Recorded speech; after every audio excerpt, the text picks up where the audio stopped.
When it comes to creativity and being a creative entrepreneur, often we're drawn to it because of the way that we feel when we're creating, which is awesome, and because we want to create awesome stuff.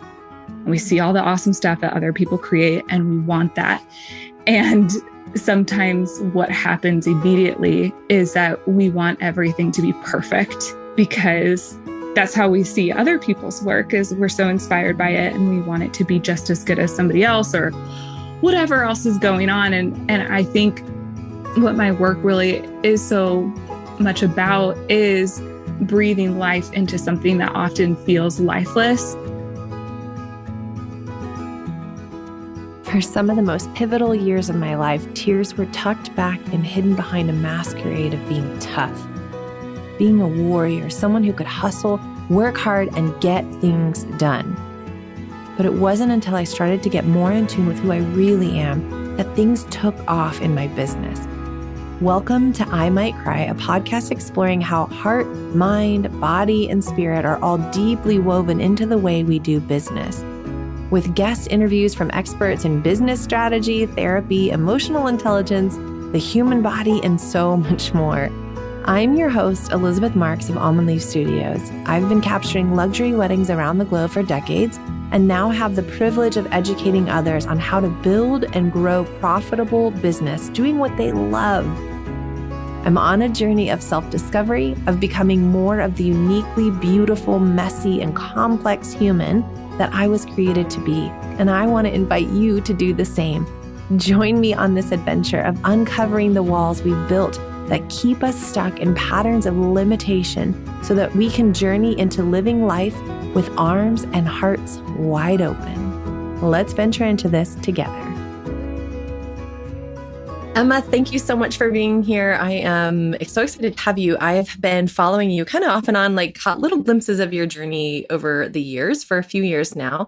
Oh my gosh, you're already like making a sweet face and I'm going to totally start crying already. I'm just so excited to be here. Yeah, I feel the same way. I feel like you've been like a kindred spirit that, it just feels surreal that this conversation is happening and that you've kind of ended up in some of the same circles that I have. I've been like, oh my gosh, I know her. I know that name. So it's been super fun to kind of follow you. And right before we hopped on, you asked me a question of like, how can you best serve my audience, which is so sweet of you to ask that. And I think what I see in you that I feel like is different and unique than a lot of people out there, or maybe even different than people that we've hosted on the podcast, is you to me embody somebody that is, first of all, doing the work, because I think what I'm about to say doesn't come without doing the work. But you embody this beautiful version of creativity and femininity in a way that's led with that sacred feminine energy. It's not led with this like hustle culture or like drive, push hard, do better, keep striving. It feels like you have this incredible appreciation and understanding of the reality that creativity flows in and through us when we are at peace, when we are at rest, when we can be open to what God, the universe, has in store for us, and that doesn't come from a place of burnout or hustle or striving. So with that as an introduction, thank you for being here. And maybe we can just begin. Tell people who you are and really kind of sum up who you are, what you do in a way that feels good to you. Okay. Well, thank you so much for saying that. I received that. It's it's a journey to show up that way because it's so uncomfortably stretchy sometimes, but I'm happy to be here and I'm so inspired by this podcast and the way that you show up here. And I think it's such a gap in entrepreneurship when we don't talk about this. So I'm so glad that you're doing this podcast and so happy to be here. And when you reached out to me, I was just thrilled to come on. So I am Emma Natter and I am a business coach for creative entrepreneurs. I am obsessed with creativity and business and where they intersect and the adventure of entrepreneurship and the potential that each of us has as creators. I work with all different kinds of creative entrepreneurs, and I love to see them deeply for what their potential is and kind of hold space for them to become the creator that they are, I guess, and kind of birth the things that are inside of them. Yeah. I see in you too, this awakening is the word that's coming to mind, but this ability to maybe awaken in others some of that creativity. Like what I see you doing, at least from the external world, is like bringing into practice this like methodology. I mean, there has to be systems, there has to be a method, there has to be a little bit of like brains and strategy behind business to be really successful typically. But instead of like focusing on like, okay, well, this is the formula, B equals C, you have really, it feels like mastered the uniqueness of what it means to be a creative entrepreneur and really celebrating the uniqueness within each person. And so I see that coming through in the way that you talk about things, in the programs that you offer, in the people that you're interviewing. If you're talking about the programs and the success that they've had, I've just witnessed that it feels like you are so good at celebrating the uniqueness of everybody. Does that feel like something that you see in people? I feel so seen right now. Oh, like what a gift that you have to be able to see what your guests are all about. I feel like it's been so many years of, I think this is a frustration with a lot of creative entrepreneurs where the things that really matter most are a lot of really intangible stuff.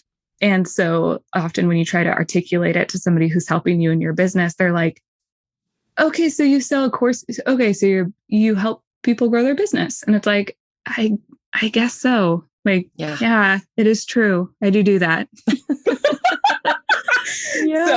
So I just feel so seen. But I think one of the things that really is standing out to me as you're talking about this is when it comes to creativity and being a creative entrepreneur, often we're drawn to it because of the way that we feel when we're creating, which is awesome.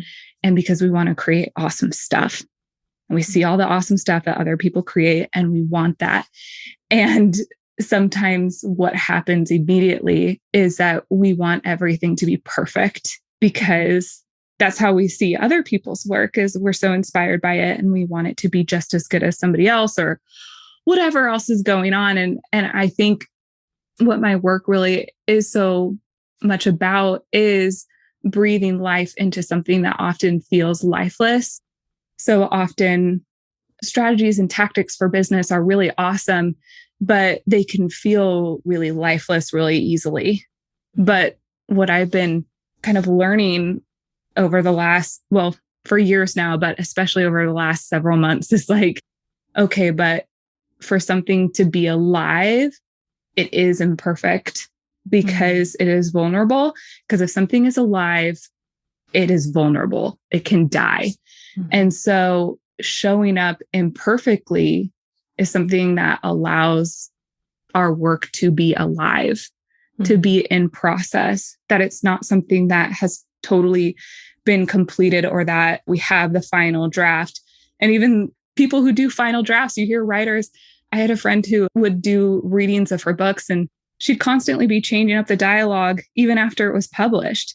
And so just it's this false idea that there's this certain thing to reach, and instead celebrating what the process can be and getting it out of the way so that it can come forth. I feel like this is all a lot of like really intangible talk, but anyway, it's on my mind in terms of what you talk about with being vulnerable and imperfect. And I'm like, I just don't think that there's a way to have the kind of sort of like living business that we want unless we're showing up imperfectly. And it's terrifying and it's awesome. Yeah. And it's beautiful. And yeah.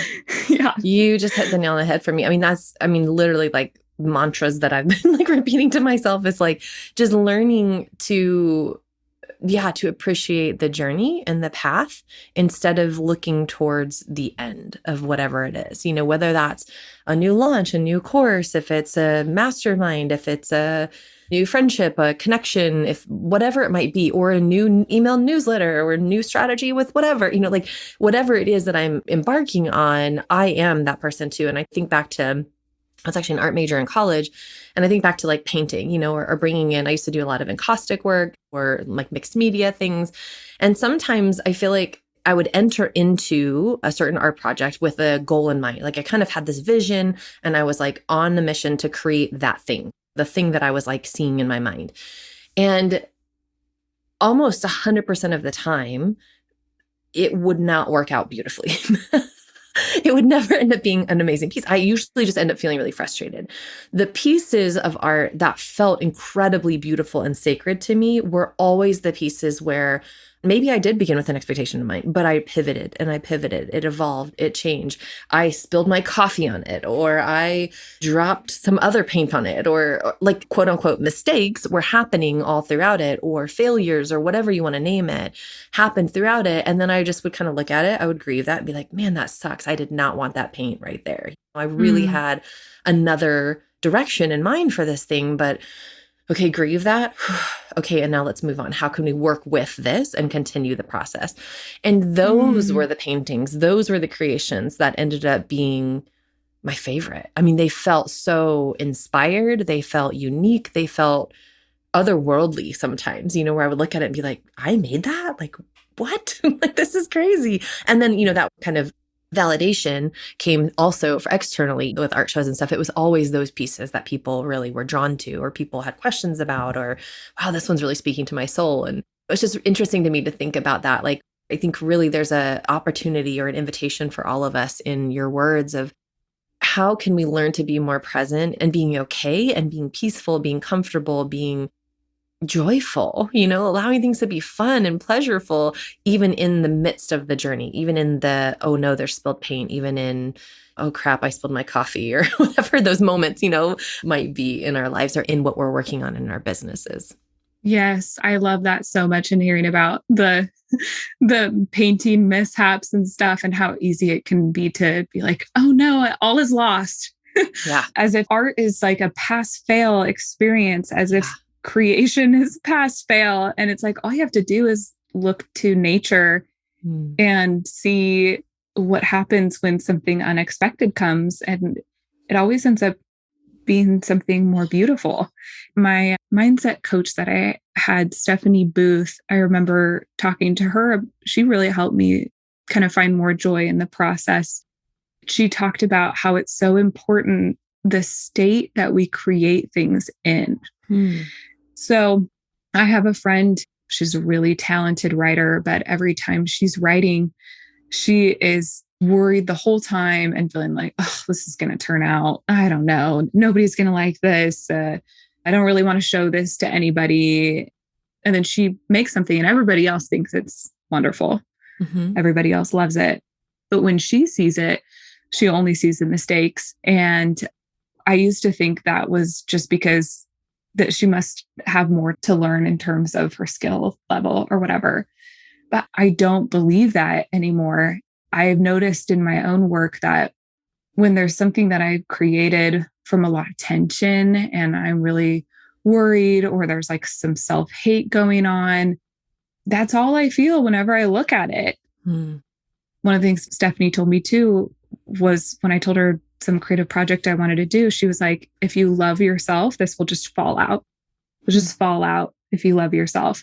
And so I was like, wow, that's all I have to do to write a book. I just have to like love myself through it. And she was like, yeah. And I was like, this is great. I haven't written the book yet, but I did write some essays. And I remember just being like, wow, this feels so different. Instead of straining to, have the voice that people will resonate with, or trying to do whatever writing strategies or whatever, I just sat there and closed my eyes and just let whatever come out and just fall out and just tell the truth and not worry, is my voice interesting enough? It's like, well, that's what's in there. So yeah, if people find it interesting, they'll find it interesting. But all I'm trying to do right now is tell the truth of what's going on inside. And it was a really great experience.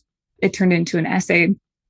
And whenever I think about that essay, I'm just like, I stand by that.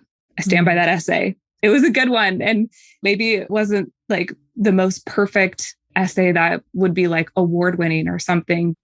And I'm sure like I could go back and revise it and make something else from it. But it's like the bones of that, the soul of that, that was good, because I know the state that I created that in was from such a place of love and just telling the truth and just kind of allowing to come out what wanted to come out. I love that. I feel like that's so magnetic too. Like if you're creating from a place of just that true authenticity, that's what people are drawn to, because we all long for that human connection. And I think that is something that you do so, so beautifully.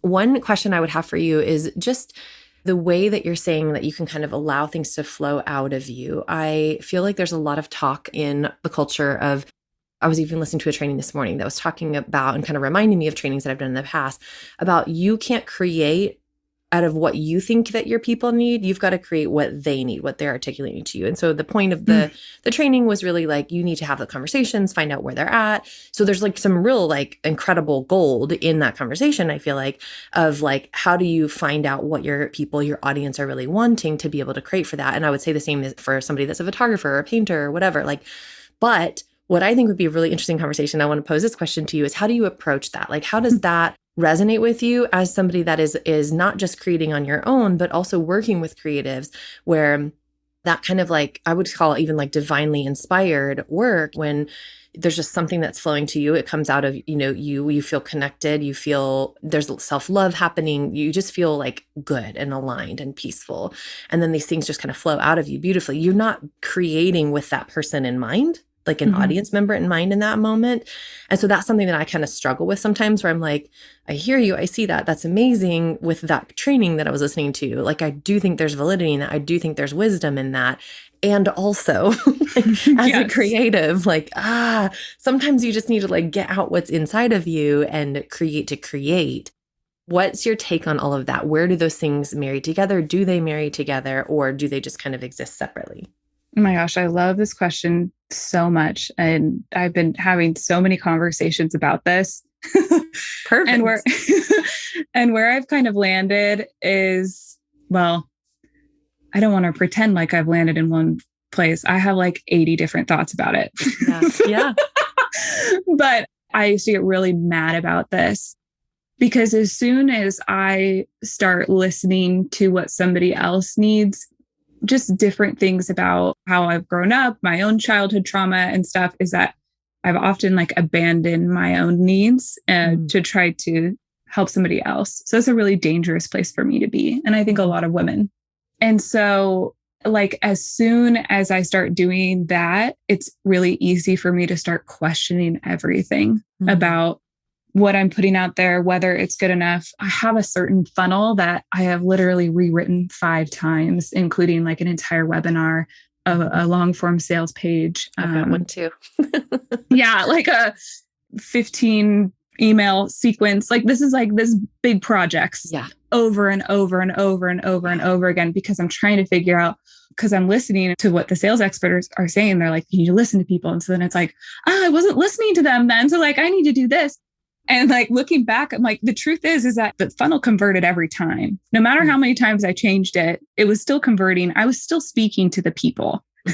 So like, I think one, it's really important for me to lay off and trust that like, I might not sound like some of those sales experts, but I am speaking to my people and they are hearing me. Now, that doesn't mean that I'm always doing it perfectly.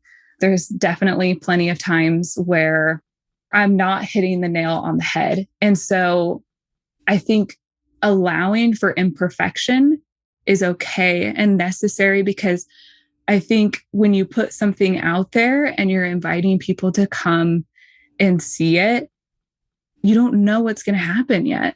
Yeah. And there might be a little bit of a want moment where it's like, it's not connecting. And I think a lot of times in business, people will say like, well, you didn't do your homework enough yet. And it's like, okay, well, your homework was like to create what needed to be created. And whether or not somebody knows how exactly it's going to solve their problem doesn't take away from the fact that this is like this beautiful ball of light kind of creation. We don't need to slice it up for it to be valuable. But what I've come to from there is, once you are offering what you have to people, you just kind of like bump up against them and like see what they say. I'm not interested in asking for what people want before I do it. I want to create the thing. And then I'm like, I did something that I think is going to be really good. Like, do you want to try it? And then they try it. And then I get the feedback. And then what it feels like to me is not so much like, okay, I got to respond to them because they said this. And now I can write that on my copywriting sheet that I got for my copywriting course, where I'm supposed to listen to everything that they say and repeat what they say. I don't think that that's like a leadership move. I think that that's parroting what they're saying, and it's not going to create what they want. Anyway, I see it as like a co-collaborative process. As soon as they are engaging with my work, they are a co-collaborator, whether they know they signed up for this or not. So when they come to me and they tell me any kind of feedback, what their experience was like, what they want more of, I'm like, okay, my job isn't to respond to everything that they say and to like feel like I need to fix everything. My job is to listen and to wait. And then when it feels like it's time to create again, often those things just become like woven in, and it just becomes this beautiful co-collaborative thing. Yeah, tucked them into your brain. So you carry them with you as you create. Yes. Even subconsciously. Yes, exactly. So it's never a good idea for me to, if I have a client who they're like, this is really bothering me, or, something, I'm just like, okay, this is really helpful to know the truth of what's going on your end. And now like, I'm going to wait a couple of days. And that could be a little scary because I'm like, oh no, some of my fears are like, they're going to abandon me immediately unless I fix this in 5 minutes. And the truth is that it's like, if they're on board, they like being in an imperfect place because it gives them permission to be imperfect too. And as long as they feel like they're heard and feel like their needs are being met and feel like they're being supported, I don't have to be perfect. I just have to hold space for them. And then usually within a couple of days, I've gotten clarity for like, okay, I see that this was their suggestion, but I actually don't want to do it like that. It feels more in flow for me to do it this way. And that's so important for me. I'm interrupting this episode briefly to invite you to have a little fun with our quiz. We love a good rye whiskey Manhattan around here, and we couldn't think of a better way to integrate our love for food and cocktails into our business than to develop a quiz that will help you discover what your business is craving. What is it hungry for? We've got 7 short questions to help you uncover areas of your business that maybe need a little love or a little growth. To tap through and find out your results, go to almondleafstudios.com/quiz. Now, back to the show. I'm imagining like what that journey has been like for you, that it probably hasn't just been this linear like uphill because because I know my journey and I know the journey of many people that I'm friends with or have coached, what that looks like. I don't know if I think that there's like a right or wrong way with it, but I do think there is some wisdom in what some people have taught me. I also think that I probably stand on a similar ground as you with this moving forward now, where I'm just in a place of like, you mentioned flow, you've got to be in this place of like ease and flow. Otherwise, what's the point of living this life? Like it should be coming from a place of authenticity, a place of like, this just needs to flow out of me. It's so easy to create. It just feels inspired. Some of the education that I've done or the trainings that I've been in have talked a ton about like, you need to have that established ahead of time and kind of move into that. And the beauty in that, the thinking behind that is that then you haven't done all the creation. All that hard work hasn't happened without the validation and the monetary validation. You haven't like pre-sold something. It could be likened to like a commissioned artist, like you haven't been commissioned for this. You haven't been paid for this artwork yet. You're just creating. And so to me, I'm like, there's a lot of conversation that we could have about all of that, like, well, you can't really like be commissioned until you have this art over here. But, so we could get into all of that. But yeah, it's just really interesting to me. So tell us a little bit more if you feel comfortable sharing, like, what has your journey been like? And has it been just a linear, like onward and upward? I already probably know the answer to this, but tell us what that's been like for you to just create and then kind of let it become a co-collaboration on the back end after you've begun to create. Yeah. It's definitely been a journey. And the way that people teach that you're talking about, like it makes so much sense. And I have clients who do that. And that is so fun for them to be in co-collaboration from the beginning. So for me, I definitely don't think like this is the way that you have to do it. And you always have to like ignore what people say for a while. But for some reason, like that's the way that I'm built. And especially because I'm a manifestor in human design. I don't know if you're into that. Yeah. So I'm a manifestor, and we always have to start everything because nobody gets it until we show them. And so if you try to explain it, pretty much everybody always says no. I don't know if I've ever come with an idea to somebody, even like ideal clients. But most of the time, anytime I share an idea before I've created it, nobody gets it. Yeah. And it's very frustrating. It can feel very, very lonely. So if there's any manifestors out there, I feel you. But the cool thing is that once you can show them, then people are like, oh my gosh, nobody's doing this. Like, why isn't anybody doing this? And it's like, yeah, that's why I did it. But you didn't get it until now.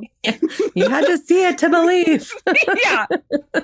Yeah. Blessed are they who believe but haven't seen. But yeah, I've had a lot of triggers around being really afraid of what people think about me. I would say maybe a year ago, I remember talking to my coach and just being like, I feel like so triggered to ask people for testimonials.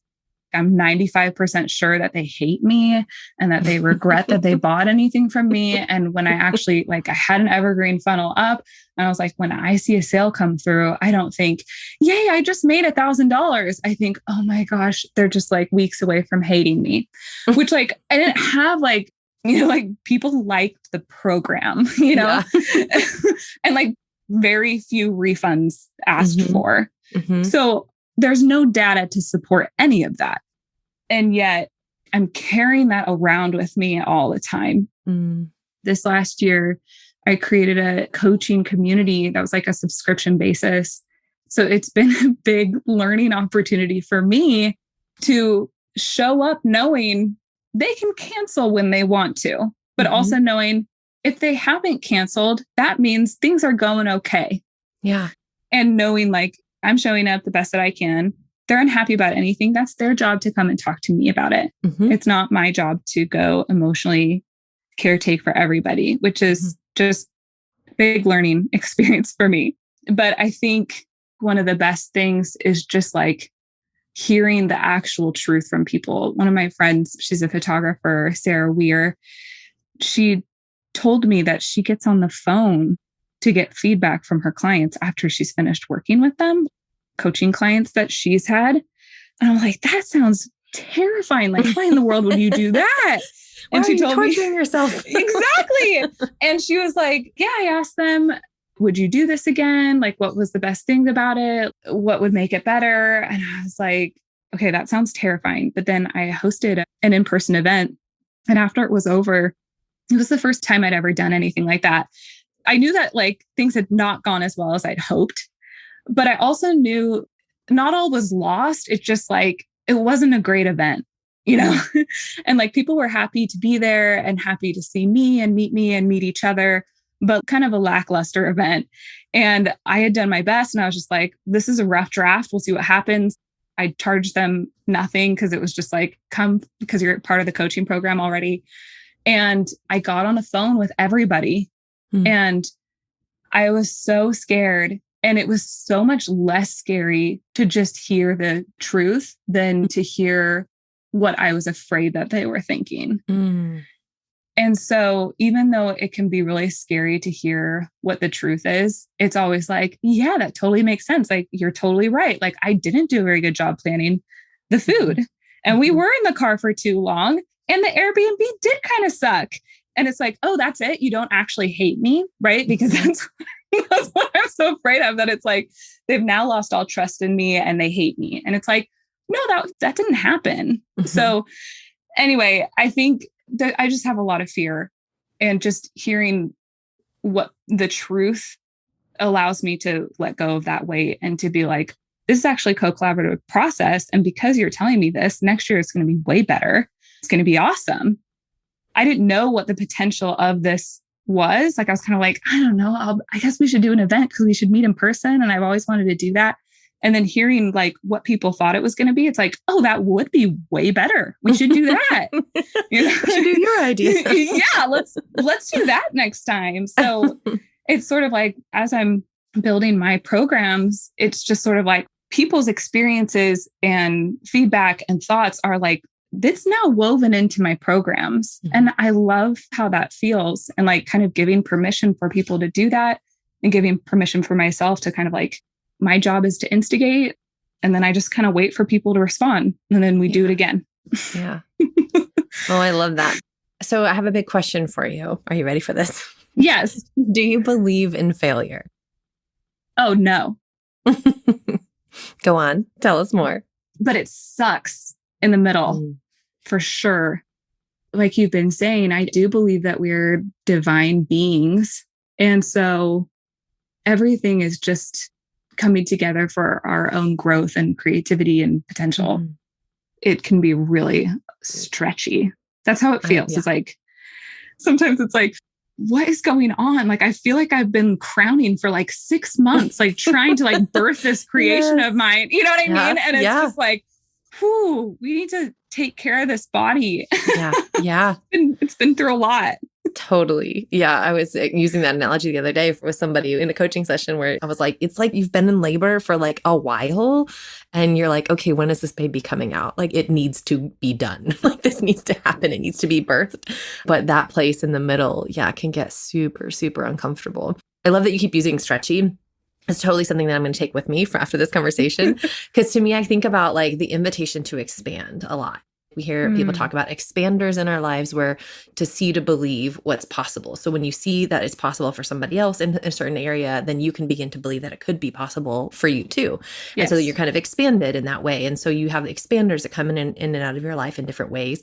Sometimes I think for me, it's like somebody reaching a financial goal. And I'm like, oh, well, if they could do it, then I could do it. And then I can start to tell myself a story. Like, I'm jealous right now. Totally. Yeah. Sometimes it starts with jealousy. And then when I stop and think about it or process it, it's not actually jealousy. Like, it's actually, there's something in me that's triggered because I want something and I'm telling myself that that's not possible for me. And so I'm mad that it seems possible for them, but not me. And so to me, that is like always a mark of like, okay, I'm noticing like that's an invitation to expand in that area, because if they could have it, then why couldn't I? And so a lot of times then what happens is I begin this narrative of, well, they can have it, but I can't because they don't have kids. They don't have the demands of that. Or because they come from a family with a lot of money, so they have financial resources to provide. I mean, there's just so many different ways that we can make up all these stories in our head of why it's possible for somebody and not us. And so that in-between spot, even of that, of like, you're expanding, you're being invited to like kind of expand your perspective, expand your knowledge, like grow in a certain area. That's a perfect description to me. It's like, it's stretchy. Like, you're being stretched, you're being expanded. It's not necessarily a comfortable place to be. And yet the work is so worth it, because when you do that stretching, when you do that expanding, it's like waltzing into, I don't know, a beautiful new ballroom, a new outdoor sanctuary. Like, it's this beautiful moment of like, wow, I didn't know life could be this good. I didn't know that was possible for me. But unless you do the stretching or the expanding, same with a baby, like go back to that analogy. If you don't go through the birthing process, you never get to experience the joy of having that baby in your arms. And we don't need to carry that analogy forward, because I'm already thinking of like how hard having a baby is. So maybe we can stop the analogy there. Yeah, that's fine. But yeah, it is really stretchy. And even just a few days ago, last week, I had talked to a friend of mine, Darcy Benicosa, and she was like, have you ever done video testimonials? And I was like, triggers all over the place about all of the testimonials, And then I was like, okay, I will try it. But like the day that I like reached out to everybody, it was like so excruciating. People don't reply within 30 minutes. And then I'm like, they all hate me. And it's like, dude, like everything is fine. Yeah. But I think what I'm trying to say is that was a difficult day. And usually my response to that is I'm feeling so uncomfortable and I'm feeling so stretched that like I must be doing something wrong. And usually I go to like, I must be failing. I must be failing because if I was successful, I wouldn't be feeling like this. And I realized, no, I'm doing a lot of really hard, brave things. And that's really stretchy. And so I need to take care of myself like I wanted my husband to take care of me when I was in labor. And the way that he did, I make it sound like I wanted him to, but he didn't. No, he was a great caretaker for me. But like, I'm sitting there like stuffing my face with sugar and I'm like, why am I feeling so bad? And it's like, because we're doing hard things and like, this is okay. I feel like we talked a lot about pain. I do feel a lot of joy in creation too. I think like I just started therapy a few weeks ago. So I'm kind of like in it with digging through the stuff. So that's where I am right now. Gosh, yeah. Seasons are a huge part of life too with that. I remember many, many, many years ago, I was single, didn't have kids, and did a lot of outdoor activities. So I was backpacking on a big like backpacking trip with a couple other friends, and just like standing on the top of this mountain. It's like one of those like life-changing moments. Like I'll never forget it. And standing on top of this mountain and just like looking over it. And I had just been through some pretty difficult things in my personal life too. And a lot of grief, a lot of pain that I had been working through. And I just was like standing on this mountain. The sun is shining on my face. The breeze is blowing, like the perfect temperature. We just like throw our backpacks off and just lay out on the side of the mountain and like end up half falling asleep.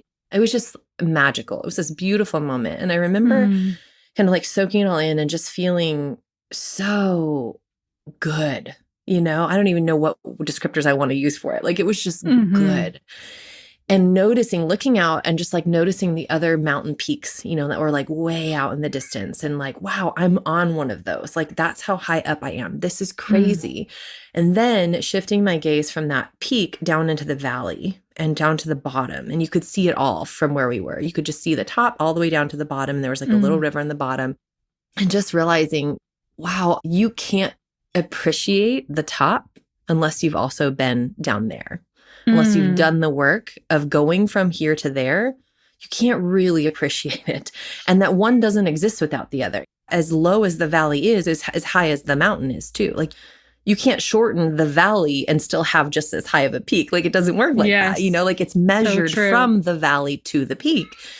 And so, I love that. Yeah, it's just been something that I've carried with me ever since, where I'm like, the people that we are drawn to, that you just see them permeating with joy, 100% always have also experienced deep, deep grief and have worked through some serious sadness.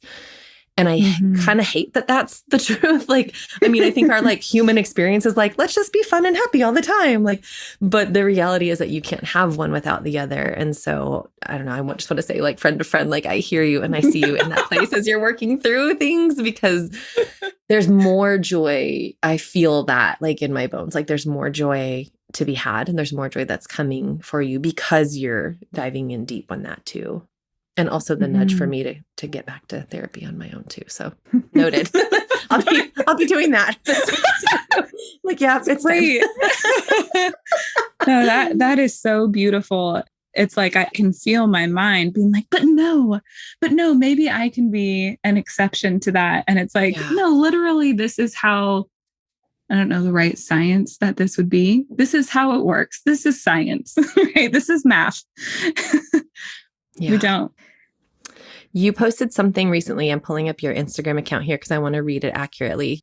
You said, the more we learn, the more resources our creativity has to draw from us as we build our businesses. No investment is wasted. Tell me more about that post.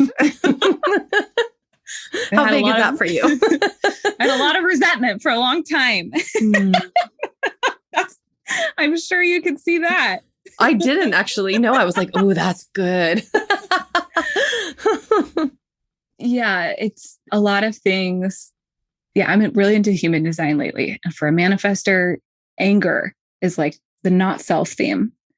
So I've been really mad a lot this last year, which is an emotion that has always felt like I'm not supposed to be. So yeah, really mad that certain things hadn't worked for me. in my business, that certain investments hadn't paid off the way that they promised. And a lot of it is like that people hadn't come in to save me the way that I felt like they could with the way that I was sold to. Yeah. And I think that that comes back to, I think that's what we're in danger of when we're selling, just by like repeating back to people what they say. I think there's a big difference between hearing and having space and feeling empathy for what they're experiencing right now, and just being like, oh, that's your pain point. Like, I solved that too. So I think there was don't a get lot. me started. Oh, yeah. Okay, cool. So yes, we're on the same page.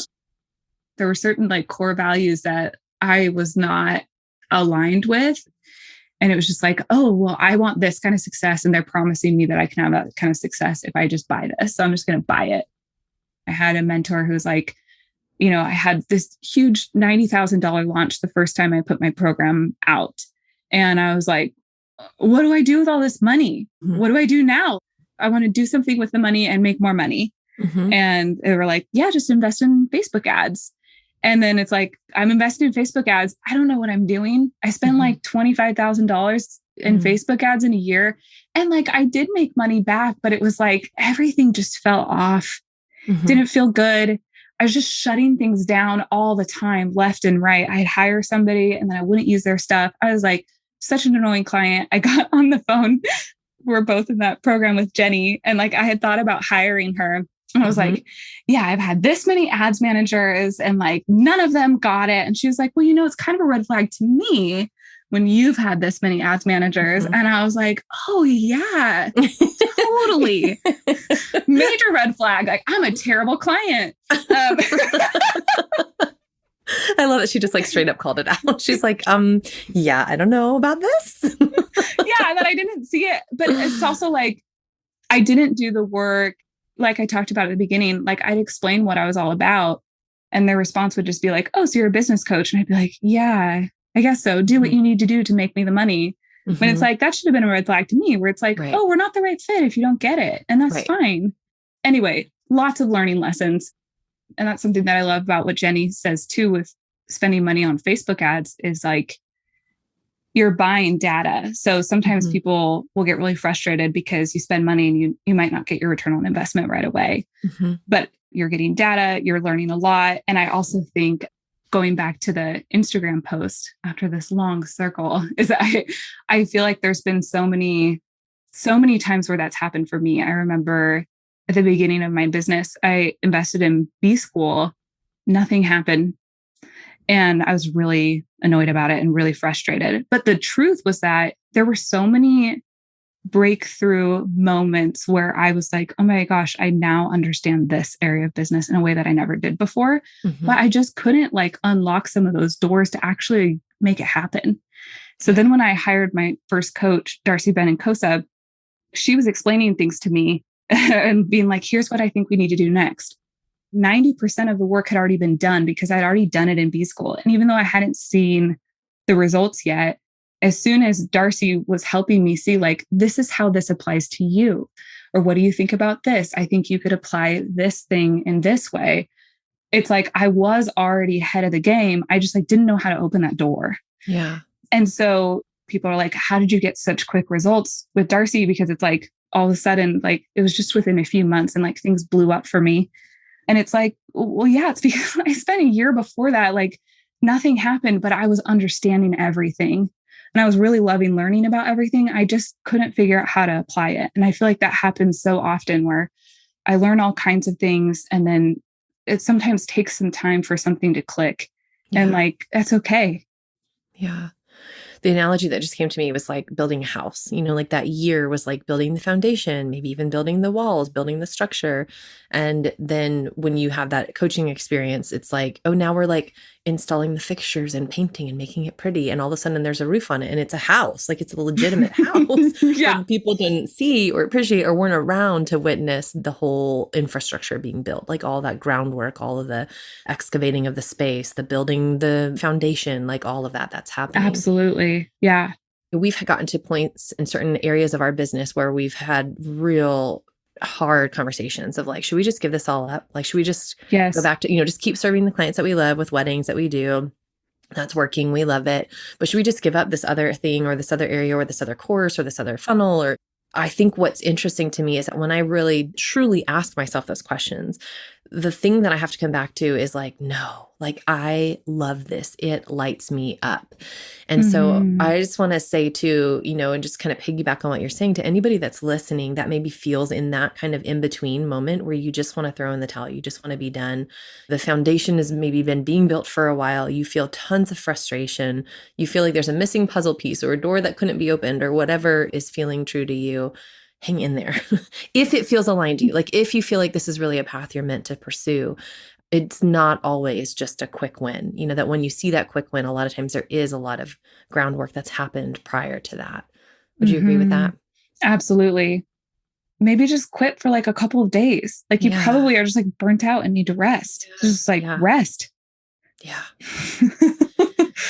Yes. Oy, I'm still deep beliefs that I'm still retraining in my subconscious about that, where, just this drive to keep working hard. And really, I think for me, it comes down to, I don't deserve the money I make unless I work really hard to get it. And so that's a hard one. I have to prove that I'm worthy of accepting money because I work so hard. And so, just tons of journaling and therapy and tapping and lots of working on those beliefs. So that one resonates with me for sure. Okay. So you have a new program out. Tell us about your new program. Oh, thank you. Yeah. So it like relates so much to what we've been talking about, like my experience over the last year. It's called The Creator's Pilgrimage. And it's really about doing a lot of the deep work to help you seamlessly bridge your creativity with business. So kind of allows you to breathe life into your business in like deeper, more beautiful ways than you knew possible. There's all kinds of strategies and resources in my approach where it's like, oh my gosh, like the way that you feel about like when you're painting or photographing, it's like we can bring that kind of energy to your marketing in ways that are just going to feel so deeply aligned to you. So it's kind of once you've already gotten some initial success in your business, and maybe the one size fits all thing isn't working for you, or all the advice you're given, you're like, maybe you start building it and you're like, I actually hate this. It's really all about doing things your own way, figuring out the way that you want to do things and building a profitable business the way that you're meant to. It's just a really magical journey. I love that so much. And where can people go to join that or to find out more about you? So emmanatter.com. Yeah, you can find everything there. Or you can go to @Emma_Natter on Instagram. I have a whole school of creative entrepreneurship that I am in the process of building that you can join. We have terms that you can join for live coaching, and we also have independent study courses that you can join. So you can find all the information about the Creator's Pilgrimage, which we also call Intermediate Creative Entrepreneurship, on my website. Awesome. Thank you so much for taking the time to be here and for gifting what you do to our community and to the world. It's been such a joy to get to have a conversation with you and just to witness you kind of learning and growing and always expanding too. Thank you so much, Elizabeth. It's been so fun to be here. I feel like I'm like in your bosom, kind of, in such a beautiful way. So thank you for that. I love that. Yes, you are always welcome in my bosom. That's a weird way to end it. Isn't that scared? I'll mama bear you. You can mama bear me right back. That's right. There's space right here in my bosom. Mic drop. Oh, geez. All right. Well, thanks for being on. Thank you so much for having me. If you enjoyed this podcast today, do us a favor and hit subscribe and then leave us a review. If you're looking for more, you can find us at almondleafstudios.com or on Instagram @almondleaf. Remember, you are enough.